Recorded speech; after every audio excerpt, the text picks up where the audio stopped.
रोज पोट साफ होणं हे आरोग्याच्या दृष्टीने खूप महत्त्वाचं असतं. काही लोकांचं रोज पोट साफ होत नाही, पण त्यांना ही गोष्ट खूप नॉर्मल वाटते. आयुर्वेदाच्या दृष्टिकोनातून विचार केला तर ही गोष्ट नॉर्मल नाही, कारण पोट रोजच्या रोज साफ न होणं हे तुमच्या कितीतरी आजारांचं मूळ कारण असू शकतं. आता वळूयात उपायांकडे. कॉन्स्टिपेशन म्हटलं की खूप जण लॅक्झेटिव्हचा खूप वापर करतात, म्हणजेच पोट साफ होण्याची औषधं वापरतात. ती कधी कधी सातत्याने वापरतात किंवा चुकीच्या पद्धतीने सुद्धा घेतली जातात. अनेक लोक रोज रात्री झोपताना त्रिफळा चूर्ण, कायम चूर्ण, एरंडेल तेल अशा एक ना अनेक गोष्टी घेत असतात आणि त्या खूप दिवसांकरता घेत असतात.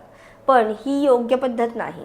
मुळात कॉन्स्टिपेशनचे मूळ कारण समजून ते नीट करणं खूप गरजेचं आहे. मग ते तुमच्या लाईफस्टाईलमधील काही चेंजेस असतील किंवा वाताचं संतुलित करणे असेल, तसेच तुमची पचनशक्ती सुधारणं असेल.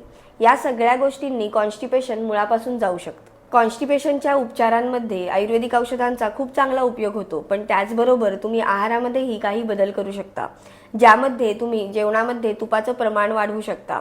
तसंच हाय फायबर डाएट घेतल्यानंतर सुद्धा कॉन्स्टिपेशनचा त्रास कमी झालेला दिसून येतो. पचनाला जड पदार्थ खाणं शक्यतो टाळलं तर कॉन्स्टिपेशन कमी होते.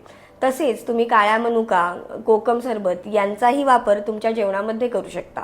आयुर्वेदिक औषधांबरोबरच पंचकर्माचाही वापर काही केसेसमध्ये करावा लागतो, ज्यामध्ये मुख्यत्वे करून विरेचन, मात्राबस्ती, बस्ती या पंचकर्मांचा उपयोग केला जातो. तुम्ही किंवा तुमच्या कुटुंबातील जर कोणी व्यक्ती कॉन्स्टिपेशनने वैतागले असतील तर त्यांना आयुर्वेदिक उपचारांचा अवलंब जरूर करायला लावा. कारण पोट साफ होणं ही जरी साधी गोष्ट वाटली तरी ती शरीरातील इतर वेगवेगळ्या गोष्टींच्या संतुलनाकरता गरजेची गोष्ट आहे.